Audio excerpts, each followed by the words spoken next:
Hello, I'm Oliver Colling, and this is my 70s TV childhood.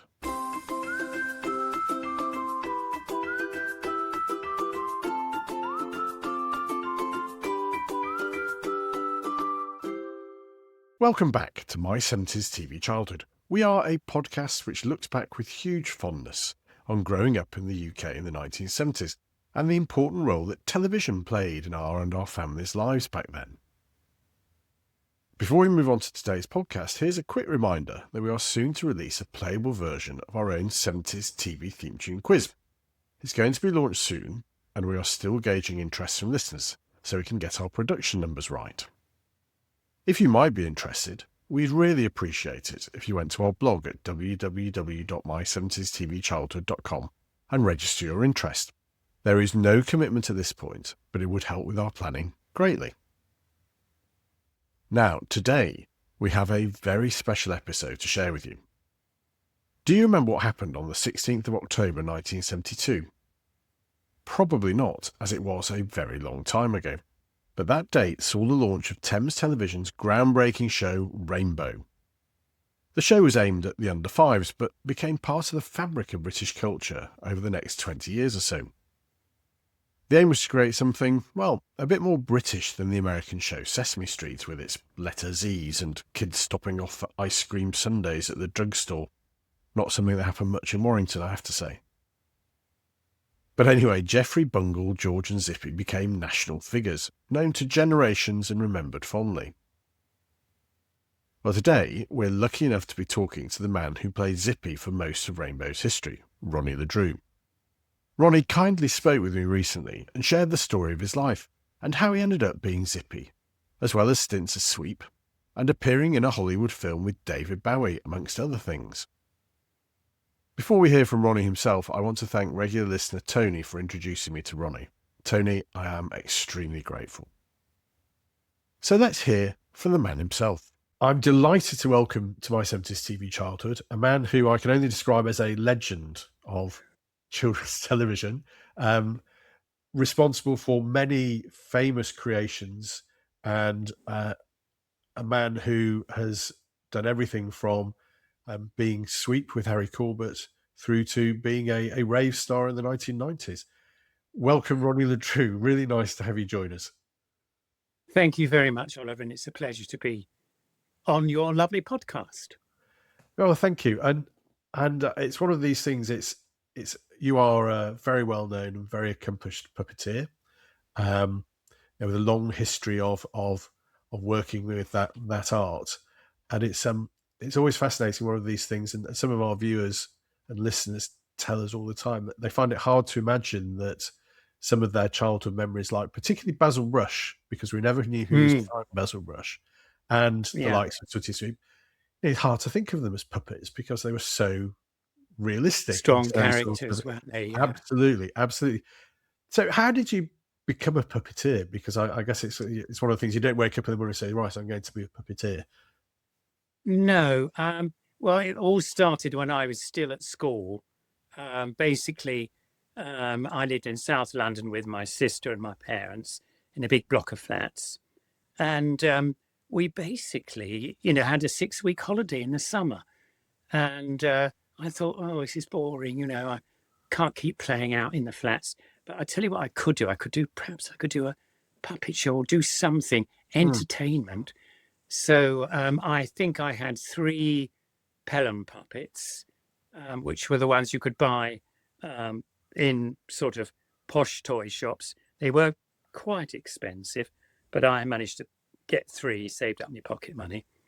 And I had an upturned table, and I had a wind-up gramophone that some aunt gave me, and I had some 78 discs, 78 disc speed discs. And I remember, a couple of them were from, Gracie Field songs, Lonely Petunia in an Onion Patch or something. And then I had I really wanted music, so I could dance these puppets. So there was some Victor Sylvester. He was an orchestra leader in probably 30s, 40s, 50s. Anyway, so I played that. So it wasn't my favourite music. But anyway, the kids came across and we were on the first floor, so we used to sort of do. When I say we, it was me. The kids used to sit on the stairs going up to the second floor, so it was like a raked auditorium, How freezing wonderful. cold because it was concrete. But anyway, there you go. They didn't mind, and I did these sort of very amateur shows. I have a book that I published a few years ago, Zippy and Me. I don't know whether you can all see that. And I have one picture, not of the puppets, but it gives you an idea of. I'll try and put it in. Where am I? That's my sister and I. Oh, so that's it. Sorry. Yeah.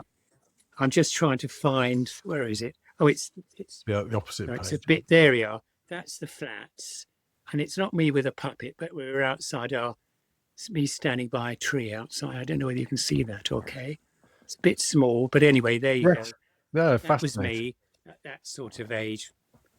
I don't know, possibly 12, 13, that sort of thing. And then I progressed in doing shows with my Pollux Toy Theatre. Now, that's a lovely old Victorian model theatre. And I discovered there was a Pollux Toy Museum because one of the Pelham Puppet leaflets came with said, if you're interested, go along and see, because at that time there was very little puppetry around, to go and check up on. Anyway, I went along. It was in Monmouth Street, and so I went to this shop, and it was lovely. It was, I think, it was run by a lady called Mrs. Fordry, but inside there was the shop where they sold the toy theatres and the little penny plain tuppence coloured, although they weren't that cheap when I bought them. Anyway, there was a man there called Tom Howard, and he was the archivist for the British Puppet and Model Theatre Guild. And that's it, more or less, today. We just last year we celebrated our 100th birthday. So that's rather nice. So it started in 1925. Yes. Anyway, so I chatted to this lovely old guy, and he said, why don't you come along to the guild? And I went, I don't know where it is, And he said, well, it's actually in Pimlico. Well, I lived in South London, Stockwell, so I could get a bus. Not too far. I think it was Tuesday nights, 7 till 9 or something. So I asked my parents, they said, okay, you go along. And I went along, and there were a lot of very well-known established puppeteers there. And basically, they usually came with their wives, and the wives, this is terribly sexist, would make cups of tea for us all. And we'd sit down, and the chairman would give a little speech. And then there might be a few demonstrations of puppet shows. And there was a sort of a library, but the library, because they rented this hall, it was in a suitcase. So, but you could, if you became a member, you could borrow a book, so there were books available. And I met fantastic, lovely, they were iconic puppeteers literally from the 30s right up to the 60s. So a lot of them have died now, sadly. But and I saw these demonstrations, which was fantastic. They eventually told me there was a puppet theatre in London. Oh, where's that? Oh, it's in Islington, North London. So I said, well, I can go on the Angel, I can get on Stockwell. It's on the Northern Line and I started to visit the theatre. It was basically founded by a man called John Wright. And he was a South African puppeteer, but came over here just after the war and set up a studio in Hampstead, and then got enough money somehow to buy this old temperance hall. Sorry, I'm just looking up to show you. So, age 15, I'm right to the bottom there. Yes. John Wright standing at the top. There's Lindy Wright, his wife. Next door is Christopher Leith. And then all these puppeteers. And then Joyce Wren and Mary Kenny, as she was there. And anyway, I joined, basically I volunteered.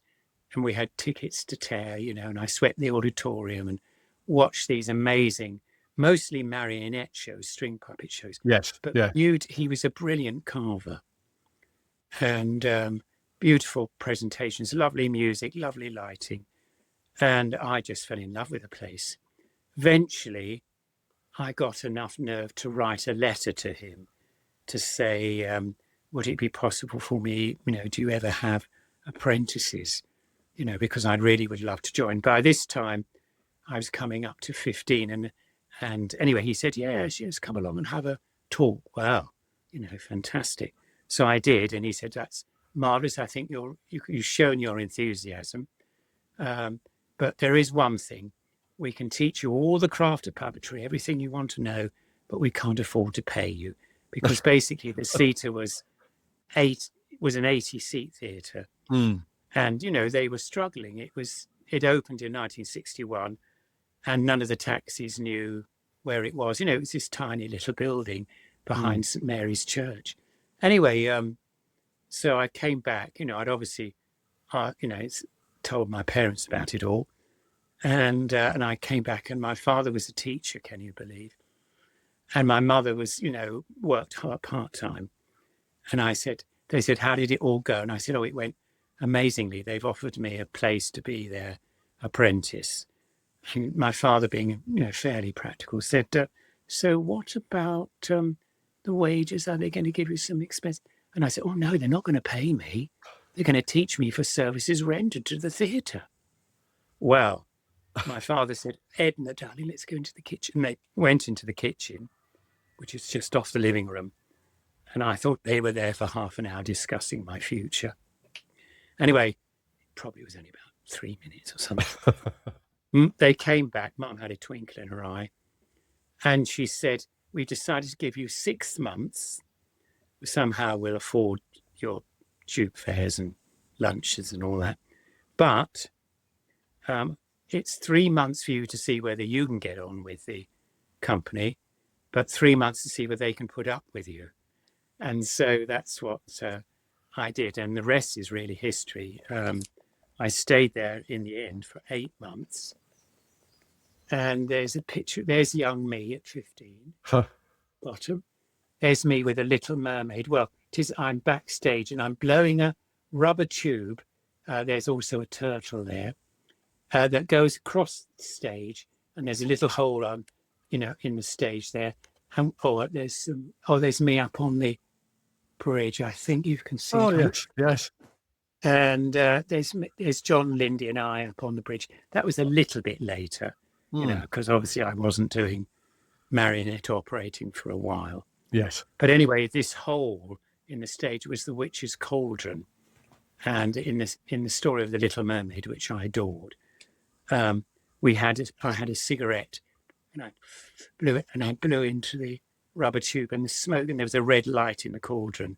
And if you did it very carefully, the smoke came out very gradually. It was lovely. Oh, marvelous. And I know, it's wonderful. It put me off smoking for life. But anyway, there you go. Not that I was really keen anyway. But so, and I stayed there, as I say, for 8 months. And I mean, it was wonderful. Sadly, my father died when I was 16 rather suddenly. But I managed, they did give me £2 a week to help with the fares. I mean, this was way back in 65 or 4. I'm terrible with the years. And anyway, so the pound was worth a little bit more. And then after that, John said, well, I'm terribly sorry. We're going to have to let you go because we really can't keep you on. There isn't, we've got 5 people there I think I was the 6th. I can't remember. Yes.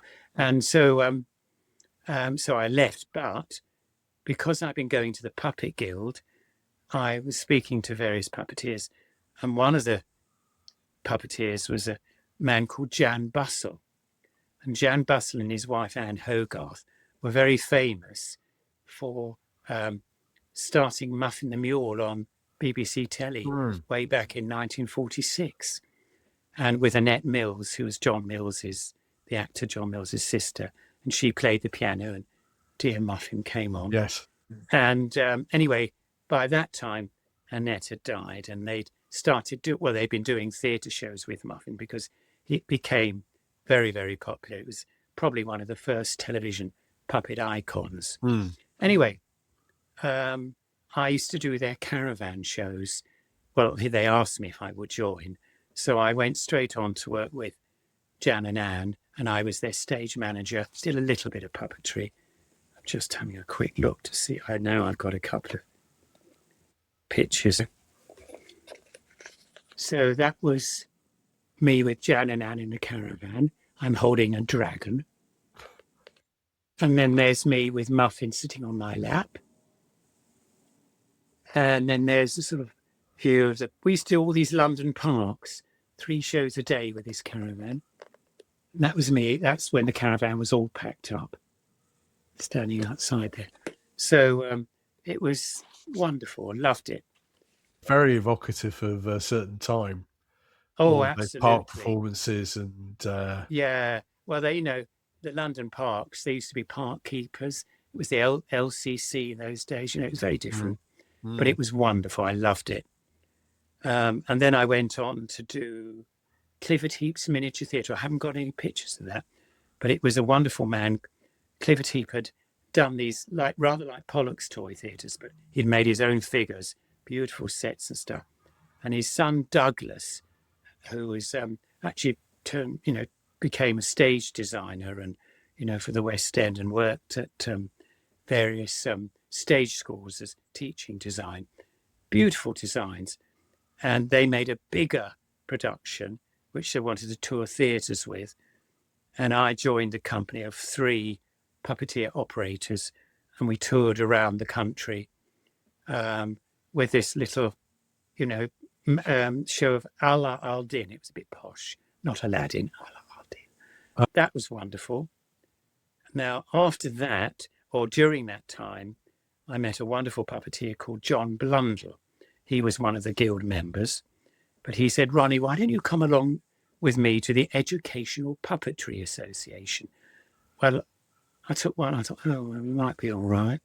But, I'm not long left school. I thought, well, do I really want to go? He was working for AP Films, Jerry Anderson. right. And he worked on Fable XL5, Stingray, Thunderbird, all these wonderful things. And anyway, I don't know why, but instead of thinking I was going to the Educational Puppetry Association, I went along. I thought I was going to AP Films. Anyway, I met him at Holborn. I thought, Holborn? Anyway, got there, and it was a basement in Southampton Row, ever so sweet. And it was full of lots of bits and pieces to make glove puppets, and there was a stage set up. And there was this wonderful couple. Panto, I knew him as Panto, but he was A.R. Philpott, and he did his own glove puppet show for years. In fact, he did early television work too. He was probably well into his 60s by then. And his wife was Violet Philpott, who did most beautiful glove puppet shows. I met her a couple of times because she'd performed at the Little Angel Theatre with a glove puppet show. Anyway, Panto let me have a go in the stage and work the puppets because he knew that's what my interest was. I wasn't a puppet maker. I was a performer. Yes. And I could improvise and did lots of stuff. And he said, well, you ought to make your own stage and puppets. Well, Violet helped me, and she modelled a dodo bird. And I had this puppet that I'd basically used for a production of Violet's called Snitchity Titch. And so it was the Snitch and Dodo show. And basically Snitch had a boat sank in the water, swam to an island where he met the dodo bird. And the dodo had a magic save. This was a show for 3 to 6 year olds, by the way.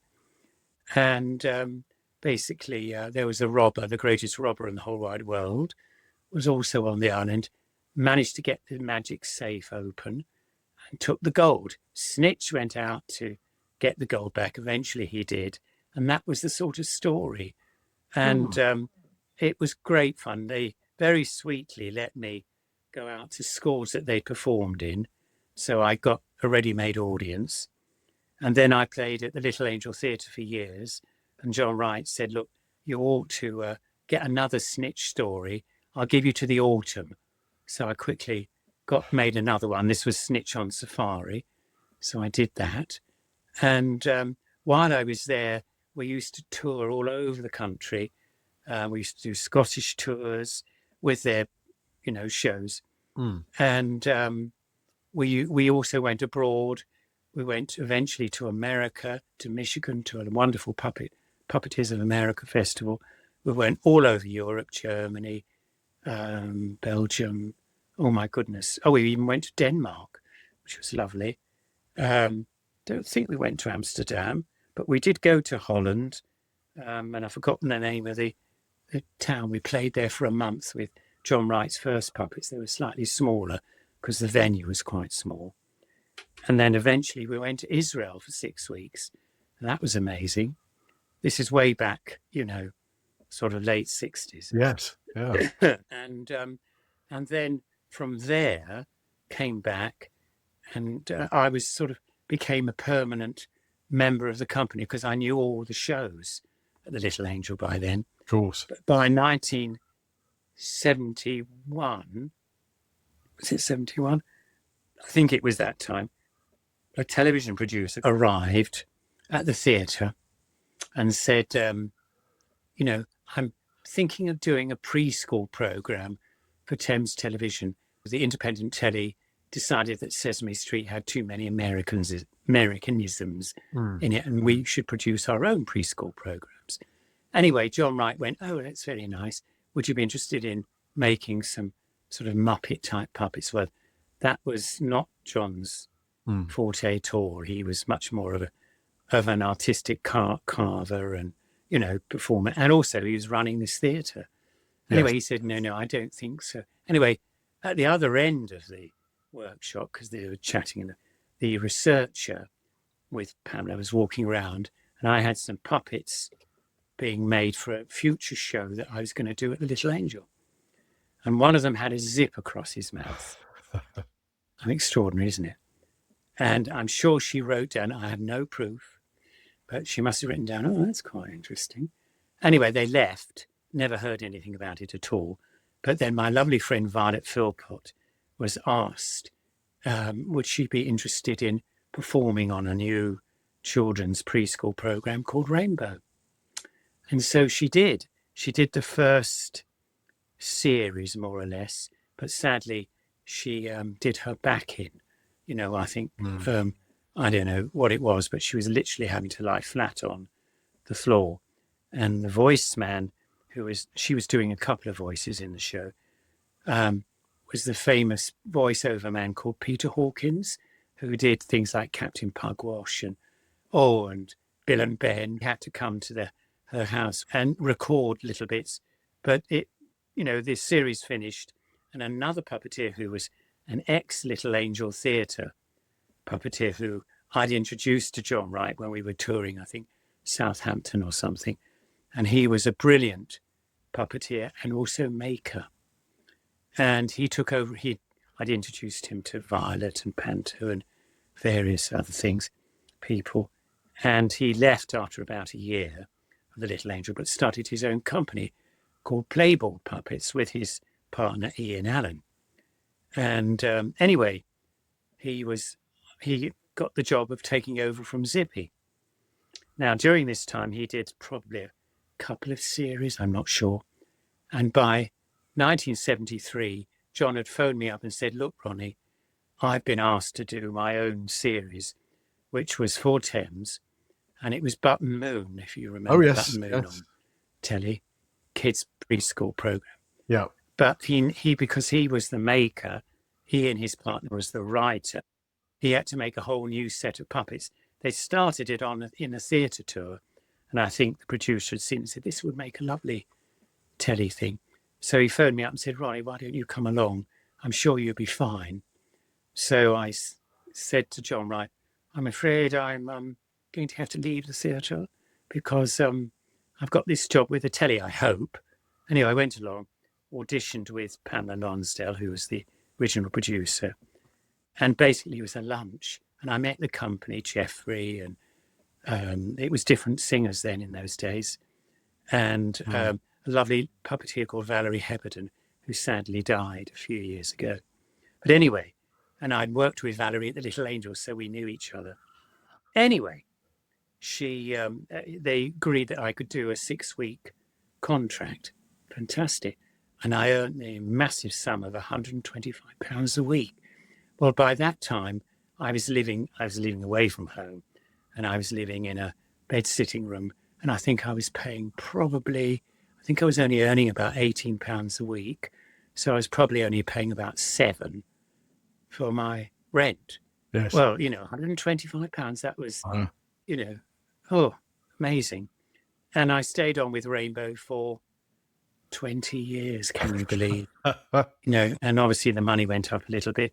I managed to buy myself a flat, and then I bought myself a house in early 1980, got married, had 2 children, and did a whole lot of other stuff. So that's my sort of history. It's rather a long-winded story, but that's... No, it's fascinating. It's fascinating, Ronnie. Thanks for sharing that, because it's and well done to your mother and father for giving you the chance. I know, wasn't that wonderful? Very good. I think possibly more my mother. I think my father thought, oh dear, it's a hobby, really. But anyway, they could see that I was totally enthused, so that was Yes. that. So when you had your first 6 weeks with Rainbow, had you any idea that it was going to go on for so long? Not at all. I was just pleased that I got 6 weeks of a fantastic wage, and I got on really well with the company, which was lovely. By that time, Peter Hawkins had left the voiceover, and there was a new puppet called George that joined. Yes. And Roy sort of invented George's voice and also did Zippy's voice. So I lip sung to Zippy, and it was lovely. I'll quickly show you. These were fairly early days. That's me with Jeffrey outside the window. Oh, how marvellous. And there's me with Zippy and George. We did a sort of the greatest children's party or something in Hyde Park. Yes. These were some of the fates and things we did. So, that was a library show. I had Zippy and loads of library kids. Because I used to do, because it was originally there was about 24 weeks a year, but then the rest of the time they were writing the new scripts, or the script writer was, and we could do our own thing. So I actually did go back to the theatre and did quite a few weekends. I mean, extraordinary, isn't it, really? Non-stop Puppeteer. That's marvellous. And it was lovely. I loved it. And so, as I say, I stayed on forever. But during the singers that I joined with, they left, and a new group came, and it was ones that you'd all know now. Jane, Rod, and Matthew. I remember, yes. And so, and then Matthew said, Ronnie, you're free during the summer, because we had a summer break. He said, why don't you come along? Because during that time, Harry had had a massive heart attack, and it was felt that he might not be able to, be front the show, insurances and all that sort of stuff. Yes. And by that time, he'd moved from the BBC, and so they were doing, Thames Television. So it was all in the same area, so it was lovely. And so I said, yes, I'd love to. So I did 2 weeks filming, working with Harry and Marjorie, which was delightful. And then I did Sweep for, I think, about 3 series, not very long, because the producer of Sooty became the producer of Rainbow and said, you ought to have a holiday, in between, so we'll let you go. But I was very pleased and very much in touch with Corbetts, which was very nice. It's fascinating to hear about working with Sooty and with Sweep. And Sweep and Zippy, I've always thought have got quite a bit in common, because they're this very naughty children that we weren't really allowed to be, and they got away with all kinds of things. That's right, and that's what the fun of them was. It was lovely being a naughty character. I'll just see if I can show you some pictures of the Sooty and Sweep. I don't have very many, Sweet was one of these things, whilst he didn't speak, he made a noise, and we all That, knew what he was saying. yeah, well, it's basically a little reed, and I put it in my mouth. And Harry used to teach me. He said, "No, you just don't squeak. Make words out of it. So, say hello, Mr. Corbett, and all that." So, it was quite. So now there's Ah, Matthew and there's Harry, I think playing Sooty. There's me with a yes, pained expression with Sue. And then that's filming in Dorset or somewhere. And there's Matthew and his yellow thing. There was a lovely yes. producer, Daphne Shadwell, who's recently died, poor darling. And then there's me somewhere in there. It's a tiny picture. It looks absolutely idyllic. It looks like the sort of classic summer holiday shots of It was amazing. And childhood. there's me with the 3 puppets. Forgotten I've got the sunglasses on, a bit starry. But there we are.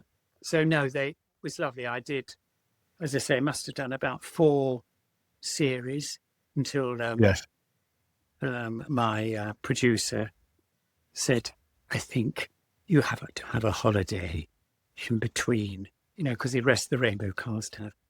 And anyway, that was that. But as I say, I kept in touch with Harry and Matthew and Marjorie, and then I actually joined when Marjorie was still doing Sue, and in the end, a lovely actress called Brenda Longman, who I've obviously kept in touch with, and she's been doing Sue's voice for I think 40 years now. Extraordinary. gosh, I know, time just flies. that is, and it always looked like everybody was really enjoying themselves. Oh yeah, I mean, we were a bit naughty with it. Daphne Shadwell, who was this lovely, lovely producer director. I mean, we just had fun, all the time, and it was lovely. I mean, Harry tried to keep us, together a bit, serious. Come on, but no, it was lovely. He was a darling too. And anyway, I did that. We used to go to Child Oakford to rehearse. He had a studio made a few years before, and Child Oakford was again in Dorset, and most beautiful 2 lovely bungalows, I think thatched bungalows if I remember.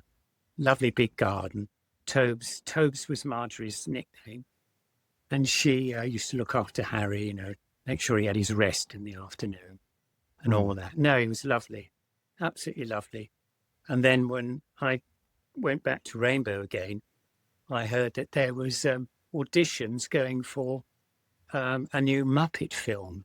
Oh, and it was in the summer, so I thought, great, free. And basically, it was Jim Henson auditioning for extra or additional puppeteers for the film Labyrinth. Right, So, yes. I mean, this was fabulous. So I went along and I had a little sort of Muppet Beaver type character. I'm going, "Hi there, I'm the Beaver."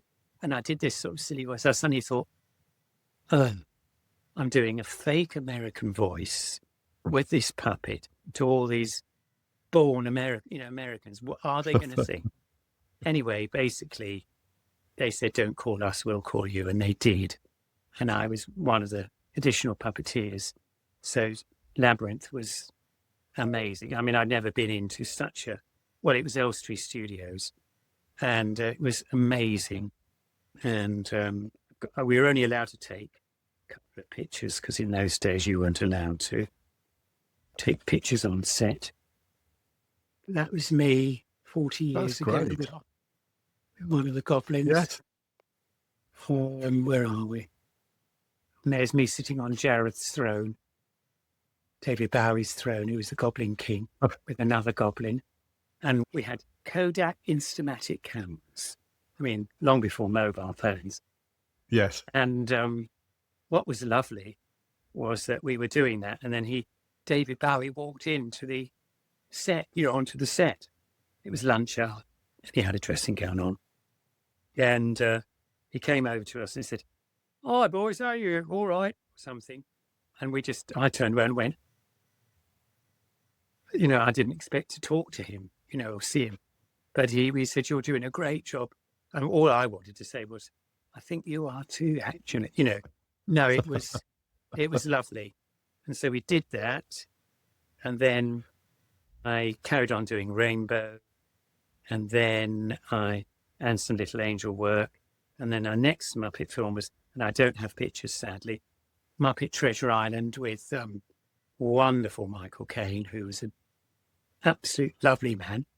And then Yes. we did Muppet Treasure Island with Tim Curry, a whole load of wonderful British character actors. And this is where coming up to date. And then, of course, Rainbow was continuing. And then by 1992, Thames Television lost its franchise. Yes. So, and they'd only recently started to produce, can you believe, merchandise. There was basically a Rainbow annual. There was cups and T-shirts and all that sort of stuff. And the merchandise people, this was Fremantle Media, who own the rights. Mm. And they said, I think we ought to do some promoting now. Now it's off. We ought to carry it. And so the music department said, I think you ought to do some, university gigs, late night ones and we'll make a booth and we'll have Zippy, George and Bungle and maybe Jeffrey if he's around. And we did these sort of 70s, 80s disco all over the country, did it for about 3 years. Unbelievable. I mean, it was a bit like being in a pop group, really. I'd pop them up, I'd pop Zippy up, and then George would pop up and turn around and click, click, click, click, click, they'd take loads of pictures. And they were already, it was amazing. They were already fairly full of drink. So they they loved it. And we just did stuff to a soundtrack and we sang live. I said, hello, Oxford here. And I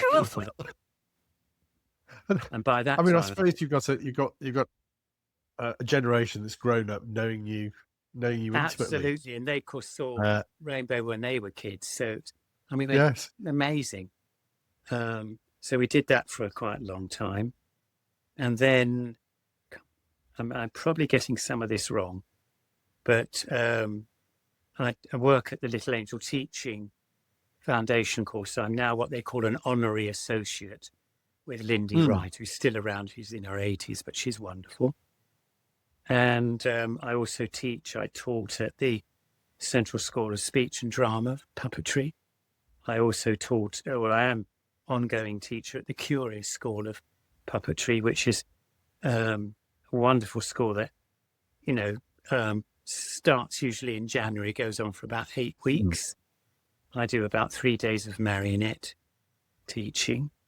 And then I've done a few films since, a lovely film based on George Bernard Shaw's last play. And it was written, and it was called Shakes versus Shab. And it was Shakespeare and Shaw sitting at a table, written in 1950, I think. And and Shaw was saying, I don't know why you're so famous. And, Shaw, Shakespeare said, well, I'm a great writer.